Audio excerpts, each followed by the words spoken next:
그래서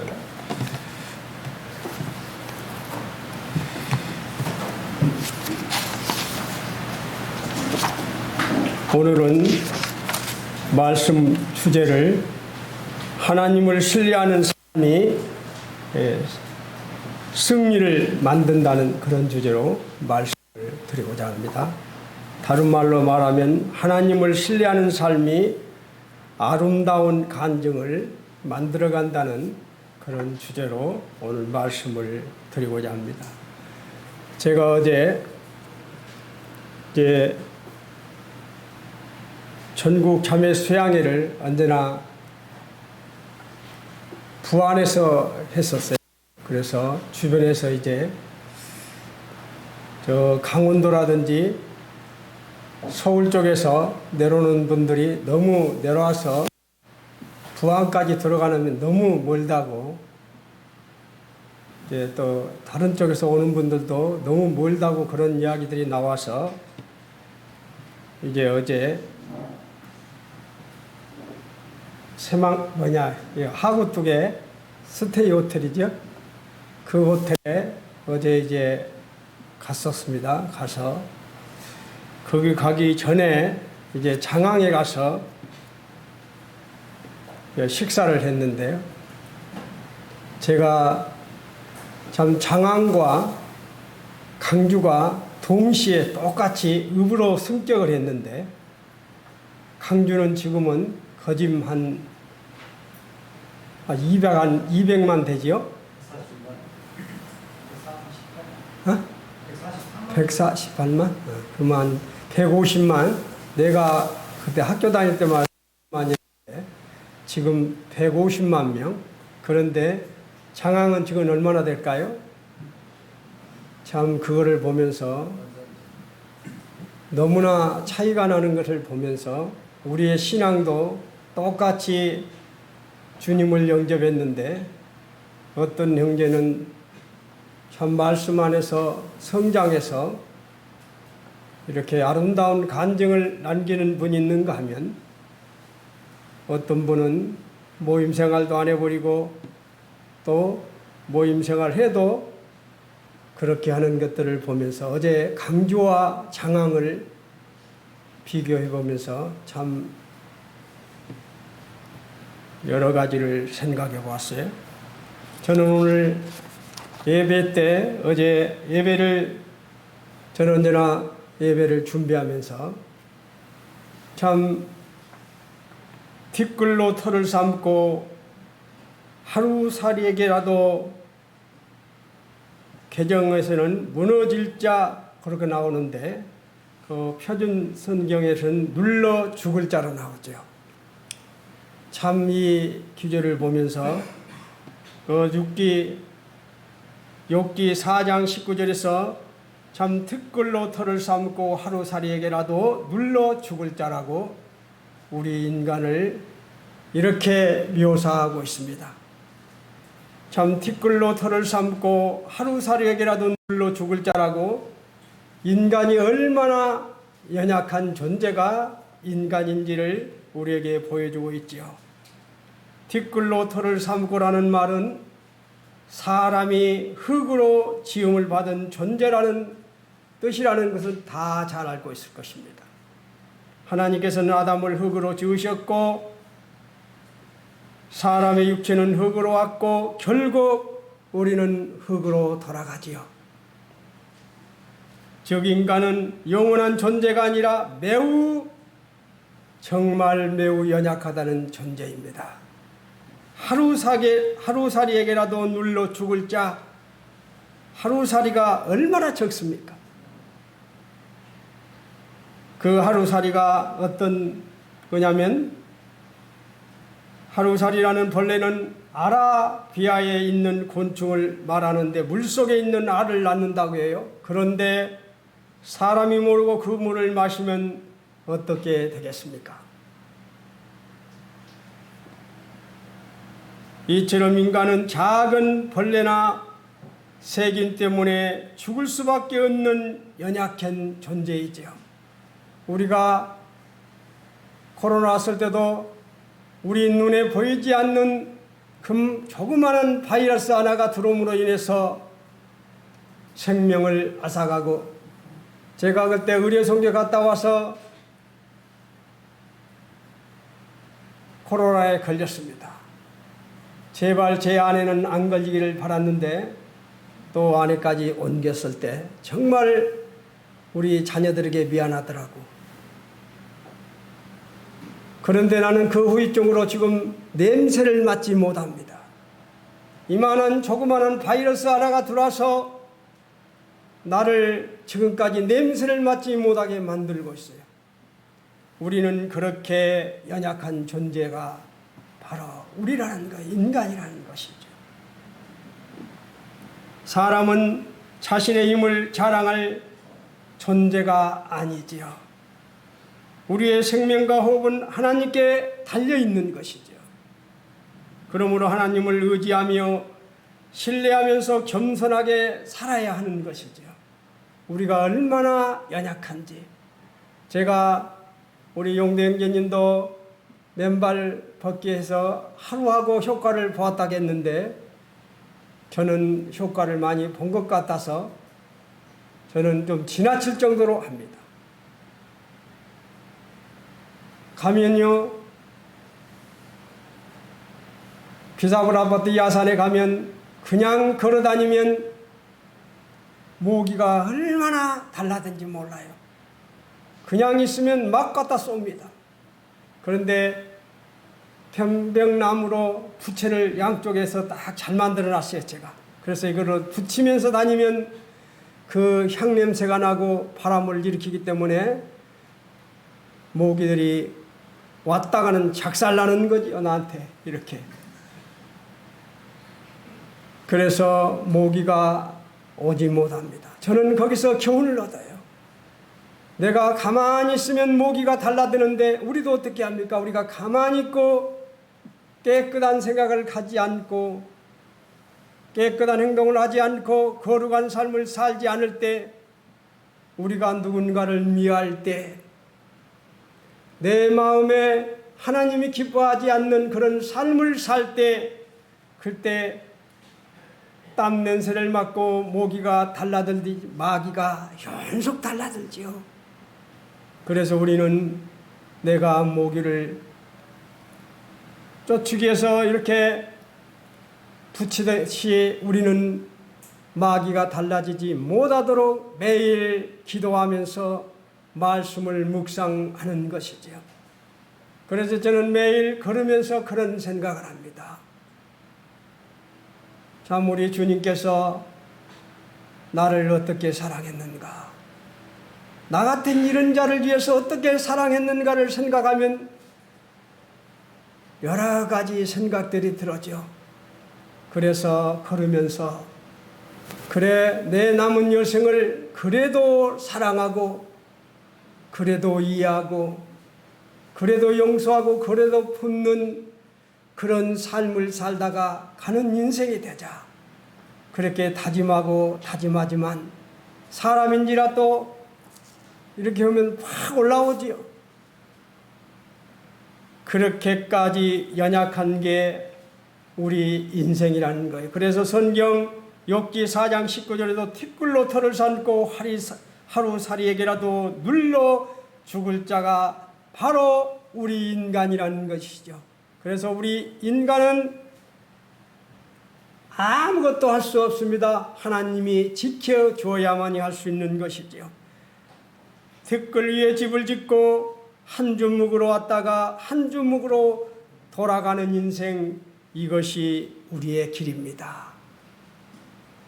바람 한 줄기에도 흔들리고 시간 한 번 스쳐도 늙어가는 인생, 이것이 우리의 인생이지요.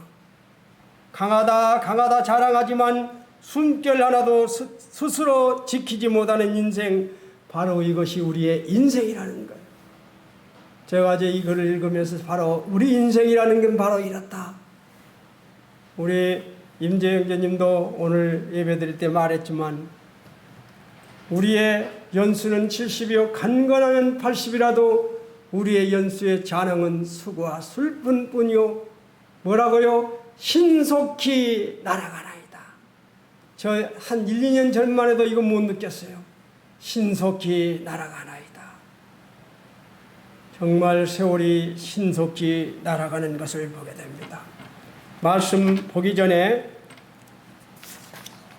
잠언 3장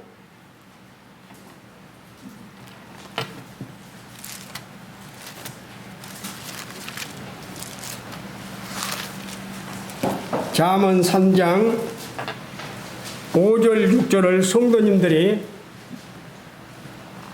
오늘 많이 빠졌지만 큰 소리로, 오히려 더 그분들 있을 때보다도 더 큰 소리로 읽어주시길 바랍니다.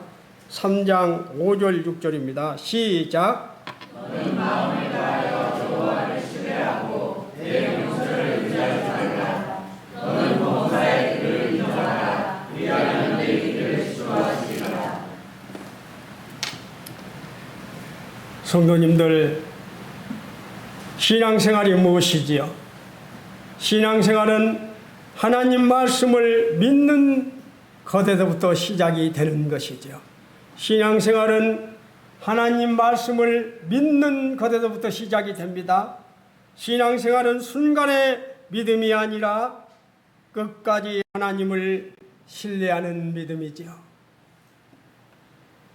하지만 신앙 성숙을 위해서는 반드시 필요한 행위가 있습니다. 그 필요한 행위가 무엇일까요? 무엇일까요?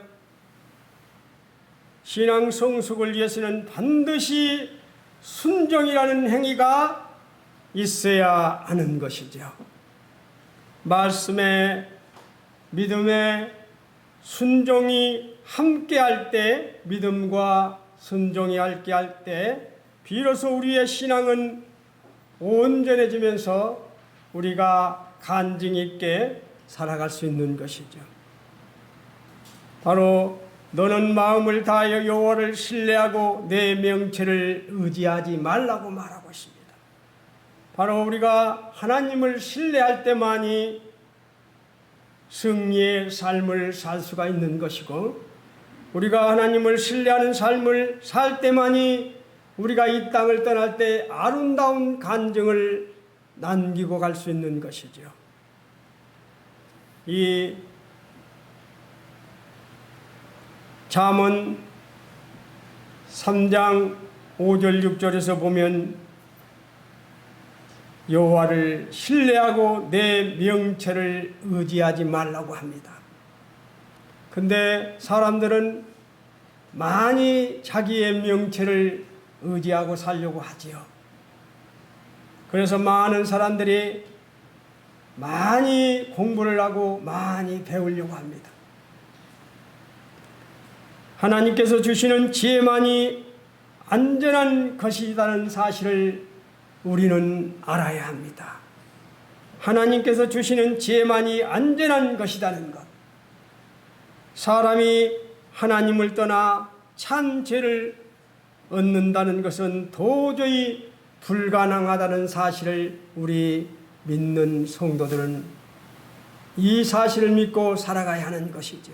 그러나 세상 사람들은 어떻게 합니까? 이거를 믿지 않고 자기 노력으로 자기가 연속 공부해서 지혜를 얻고 명철을 그렇게 살겠다고 몸부림을 치지요.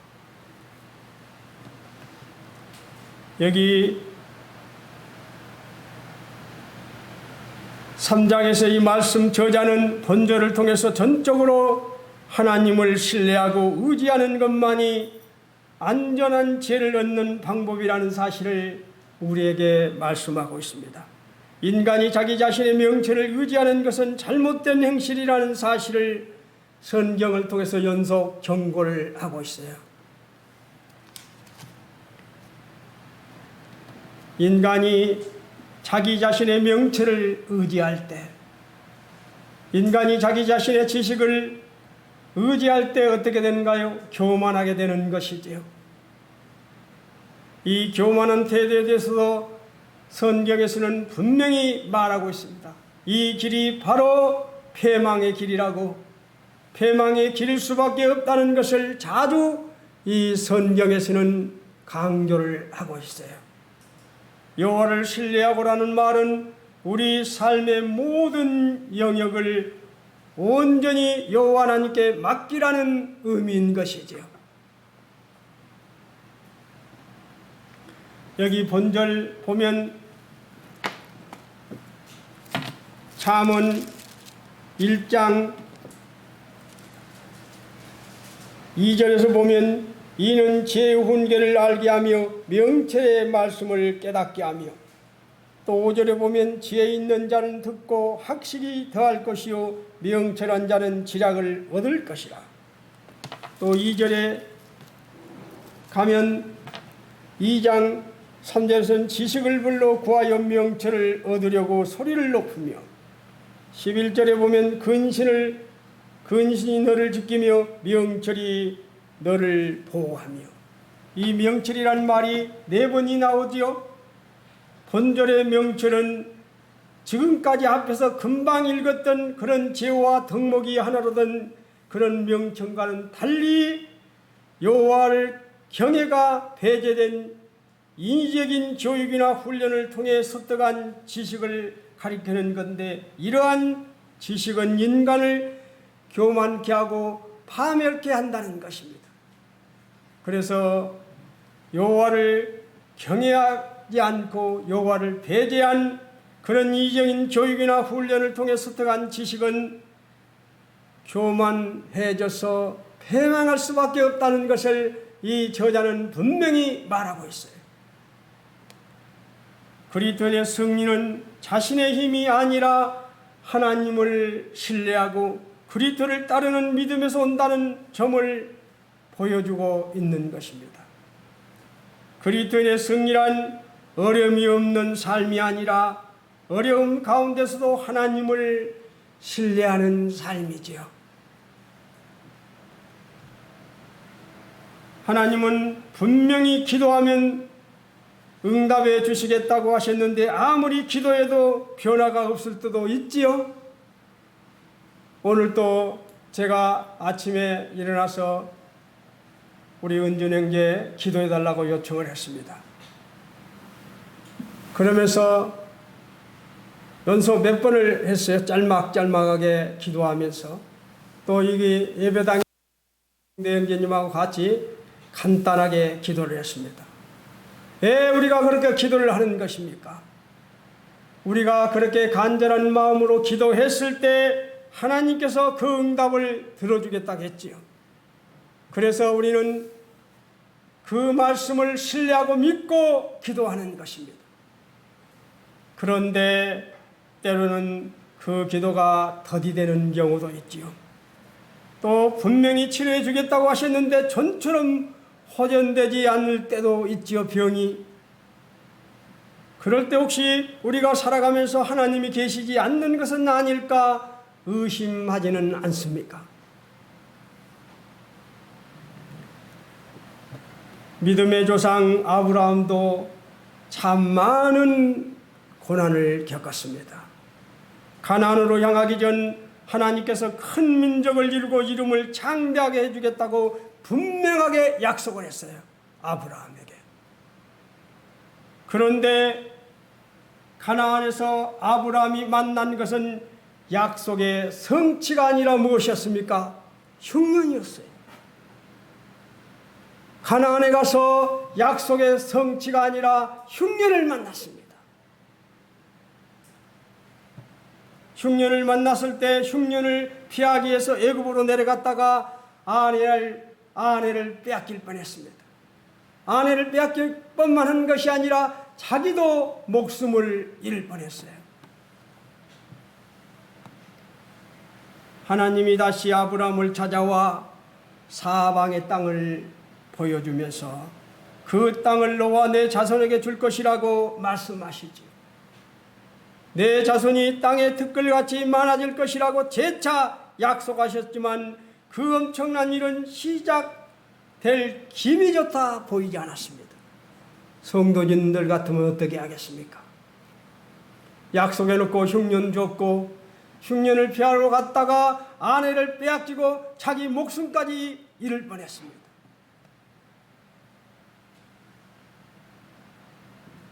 시작될 기미조차 보이지가 않습니다. 그런데 어느 날 하나님이 또 아브라함을 찾아오셨습니다. 아브라함은 하나님을 보자마자 약속하신 자식을 두지 않으실 거냐고 원망하면서 이렇게 말을 하지요. 하나님은 그를 이끌고 나가서 하늘의 별들을 보여주셨습니다. 내 자손이 이처럼 될 것이라고 다시 약속하셨습니다. 제가 지금 한 11년, 12년 됐나요? 그때 호주에 갔을 때 호주의 밤하늘을 보았는데 제가 어렸을 때 보았던 그런 하늘이었습니다. 별이 얼마나 많은지 제가 조금만 탁 뛰면 별들을 따볼 것 같을 정도로 별들이 많았어요. 그러한 별들을 보여주면서 너희 자손이 저렇게 별처럼 많을 것이다. 그 별이 얼마나 많은지 아시죠? 1000억 개가 한 은하계인데 1000억 개 이상의 은하계가 있다고 말하고 있습니다. 1000억 개 그 많은 별들, 너희 자손들이 그렇게 될 것이라고 약속을 하고 있습니다. 그때 아브라함이 하나님 말씀을 어떻게 반응을 했습니까? 아브라함 여호와를 믿으니 여호와께서 이를 그의 의로 여기시고, 아브라함이 여호와를 믿으니 여호와께서 그의 일을 그의 의로 여기다는 거예요. 아브라함은 하나님 말씀을 어떻게 믿었다고요? 확실하게 믿었다는 것입니다. 하나님 말씀을 신뢰했다는 것입니다.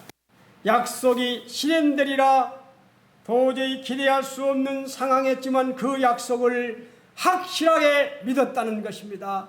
신뢰했다는 것입니다. 로마서에서도 아브라함의 믿음을 이렇게 증언하고 있어요. 로마서 4장에서도 그가 100세가 되어 자기 몸이 죽을 것 같고 사라의 태가 죽을 것 같음을 알고도 믿음이 약하여 지지 아니하고, 뭐라고요? 믿음이 약하여 지지 아니하고 믿음으로 견고해져서 하나님께 영광을 돌리며 약속하신 그것을 또한 능히 이루실지를 확신하였으니, 뭐라고요? 약속하신 그것을 또한 능히 이루실지를 확신했다. 그때 자식이 없어요. 오직 별만 봤습니다. 그런데 아브라함은 그 믿음으로 믿었고 신뢰했다는 것입니다. 여기 있는 성도님들은 그런 마음으로 하나님을 지금 믿고 있습니까? 신뢰하고 있습니까?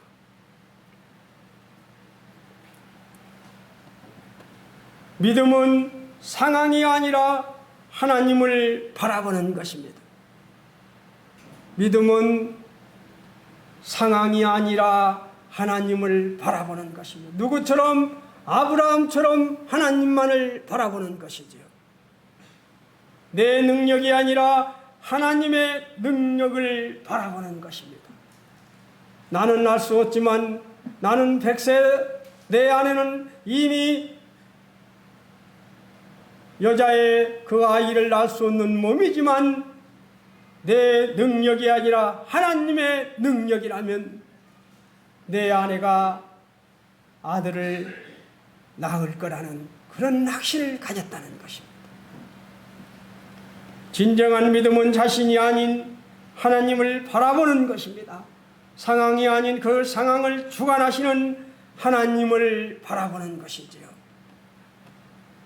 하나님은 믿음으로 신뢰하는 자를, 의지하는 자를 결코 예면하지 않았다는 사실을 성경에서 우리는 확실하게 볼 수 있습니다.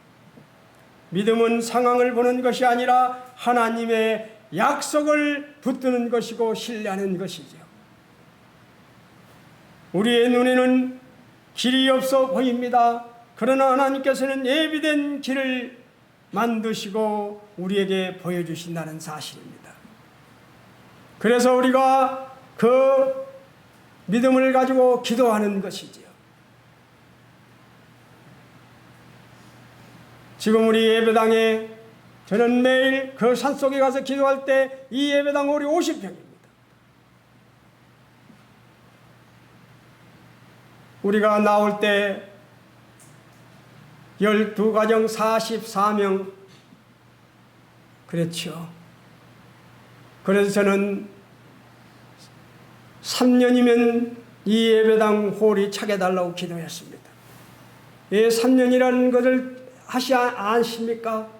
제가 부산에서 영업활동할 때 사업에서 돈 벌었던 분들 이야기를 들어보면 다 3년 안에 돈 벌었다 하더라고요. 제가 아는 그 해남 사는 분이었는데 3년에 얼마나 돈을 벌어버렸던지 돈을 호주머니에다 잡아놓고 집에 오면 잠자기 바빠서 호주머니에 있는 돈 빼서 아내 줬대. 쉬어라고. 이해가 갑니까? 그렇게 3년 만에 돈을 벌어서 그 요지의 땅을 샀습니다. 그리고 교회들 부흥된 데 이야기들을 들어보면 3년에 40명, 50명씩이 부흥되더라는 이야기를 들었어요. 그래서 우리도 3년 안에 이 가득 차게 달라고 주님께 기도했지만 지금까지 안 들어주고 있어요. 저는 지금도 기도합니다. 이 50병홀이 가득 넘쳐서 갈 수밖에 없는 환경을 만들어 주시든가 이 홀을 저리 확장하게 만들어 주시든가 해달라고 말입니다. 왜 그런 기도를 하는 겁니까? 간절히 내가 기도할 때 하나님은 그 기도를 들어주실 것이라는 그런 믿음이 있기 때문에 그런 신뢰가 있기 때문에 기도를 하는 것이지요. 하나님은 약속은 우리의 계산보다 더 정확하다는 거예요. 나는 이거를 믿습니다. 그렇기 때문에 나는 기도합니다. 하나님의 약속은 우리의 계산보다 더 정확합니다. 우리에게 승리를 주시는 하나님께 감사하노니 언제나 우리 아버지 하나님은 우리에게 승리를 주시죠. 우리가 그런 믿음을 갖고 그런 신뢰를 갖고 살 때 언제나 승리를 주신다는 사실입니다. 낙심은 우리의 시선을 환경에 머물게 하지만 믿음은 우리의 시선을 하나님께 향하게 만들게 합니다.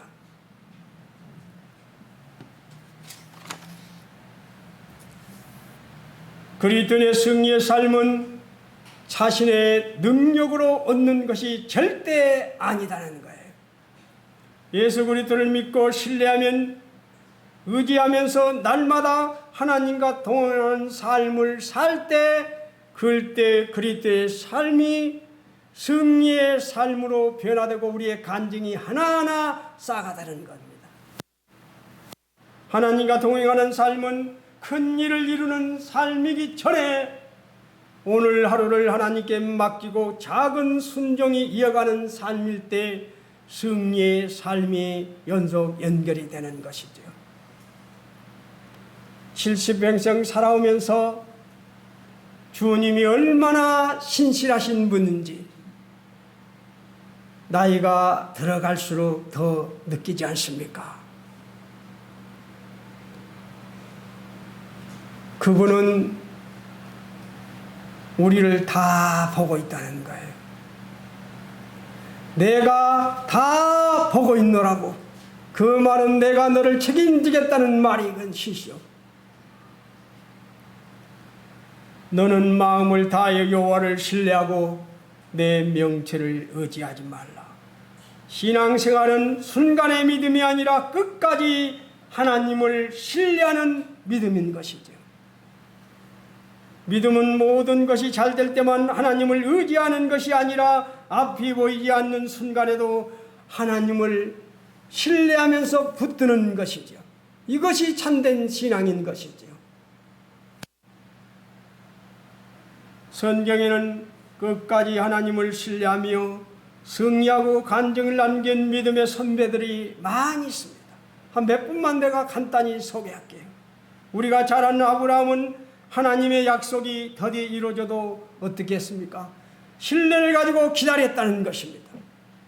요셉은 억울한 누명을 써서 감옥 속에서 몇 년을 13년을 그런 험악한 세월을 보내면서도 하나님을 원망하지 않았습니다. 왜요? 하나님을 신뢰했기 때문에.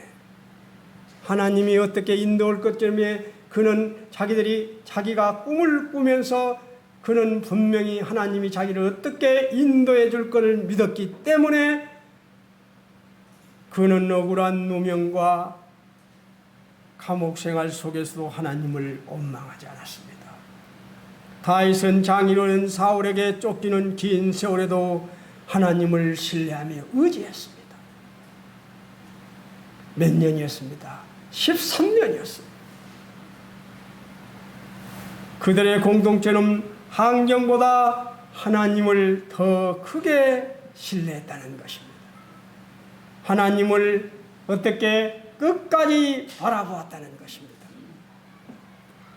믿음은 상황이 아니라 하나님을 바라보는 것입니다. 내 능력이 아니라 하나님의 능력을 바라보고 믿는 것이죠.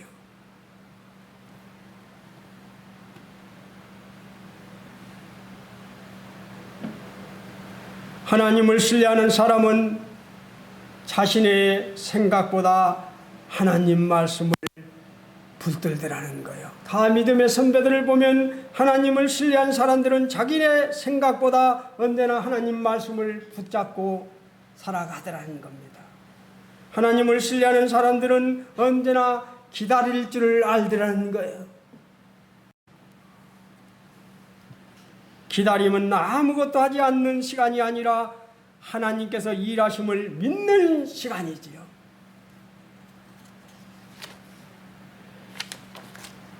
우리가 농사를 짓지요. 그들이 씨를 뿌리고 나서 바로 열매 맺기를 원합니까? 아니죠, 홍승규 형제. 아무리 열매를 따고 싶어도 기다려야 합니다.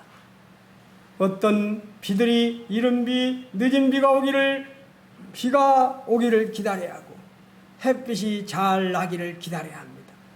제가 김제를 잘 가기 때문에 김제 부안 쪽에 가면 콩을 많이 심어요.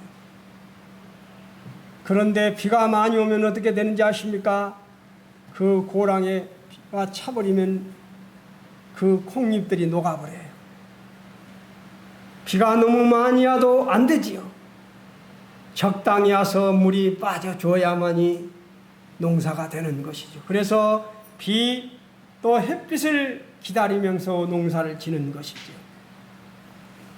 바로 우리가 조급해할 때도 하나님은 가장 좋은 때를 준비해서 우리를 주려고 한다는 것입니다. 하나님을 신뢰 기다릴 줄을 알더라는 거예요. 우리가 잘 아는 믿음의 조상인 아브라함도 기다릴 줄 알았습니다. 요셉도 적은 세월이 아닌 13년의 세월을 기다렸습니다. 다윗도 험악한 세월 13년을 도망다니면서 그도 기다렸습니다. 다 신뢰하는 사람들은 기다릴 줄을 알더라는 거예요. 하나님을 신뢰하는 사람들은 결국 승리를 경험하더라는 겁니다. 우리가 잘 아는 신뢰했던 사람들이 어떻게 그 결과가 어떻게 안 좋았습니까? 다 결과가 좋았습니다. 아브라함은 약속의 아들 이삭을 얻었습니다. 요셉은 애굽의 총리가 되었습니다. 다윗은 마침내 왕위에 올랐습니다. 사도 바울은 수많은 환난 가운데서 복음을 끝까지 죽은 날까지 전했습니다. 바로 하나님을 신뢰했던 사람들의 모습이지요. 하나님을 신뢰한 사람은 자기네 생각보다 하나님 말씀을 신뢰하면서 끝까지 붙들었다는 사실을 우리 마음에 새기는 시간이 되기를 바랍니다. 하나님을 신뢰하는 사람들은 언제나 기다릴 줄 알았다는 것. 그리고 하나님을 신뢰하는 사람들은 결국 승리를 경험했다는 것입니다. 하나님은 자기를 신뢰하는 사람을 결코 버리지 않습니다.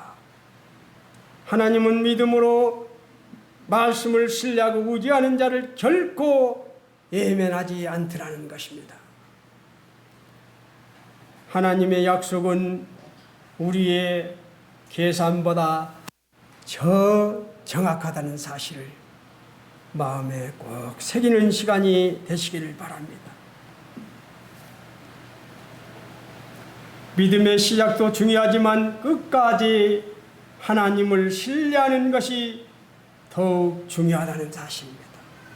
하나님은 말씀으로 우리에게 약속하셨어요. 어떤 약속을 했습니까? 우리가 너무 잘 아는 기절 아시죠?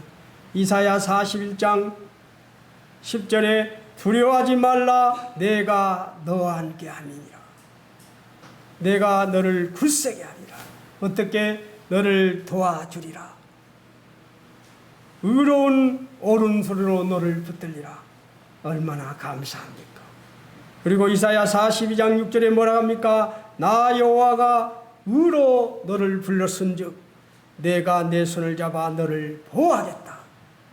너를 세워서 백성의 언약과 뭐라고? 이방의 빛이 되게 하겠다. 얼마나 감사합니까? 그리고 이사야 45장 4절에 너희가 노년에 이르기까지 내가 그리하겠고 백발이 되기까지 내가 너희를 품을 것이라. 내가 지었은즉 내가 업을 것이요 내가 품고 구하여 내리라. 얼마나 감사합니까? 누가 약속했다고요? 우리 아버지 하나님께서 분명히 우리에게 약속했습니다. 이 말씀 믿지요? 신뢰하지요? 그러면 우리는 믿음으로 살아가는 것입니다. 하나님의 약속은 우리의 계산보다 더 정확하다는 사실을 마음에 새기고 살아가는 우리가 되었으면 합니다. 이제 이 말씀만 하고 마치겠습니다. 믿음의 시작도 중요하지만 끝까지 하나님을 신뢰하는 것이 더욱 중요하다는 사실을 가슴에 꼭 새기고 한 주간 승리하시기를 바랍니다.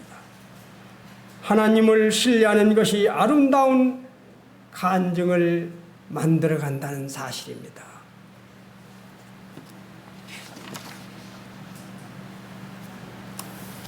그리고 여호와를 신뢰하는 삶을 살아야 한다는 것, 여호와를 인정하는 삶을 살아야 한다는 것, 여호와를 경외하는 삶을 살 때 하나님은 우리에게 약속했던 그러한 약속들을 꼭 지킨다는 사실입니다.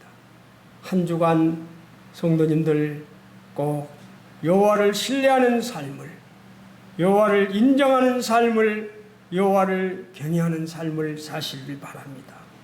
하나님 약속은 결코 실패하지 않습니다. 우리가 하나님을 신뢰하면 하나님은 가장 좋은 때 가장 좋은 방법으로 역사한다는 사실입니다. 아멘이지요? 바로 하나님 약속은 결코 실패하지 않습니다. 우리가 하나님을 신뢰하면 하나님은 가장 좋은 때 가장 좋은 방법으로 꼭 역사한다는 사실을 가슴에 새기시고 이 한 주간도 승리하는 한 주간이 되시길 바랍니다. 이상으로 마치겠습니다.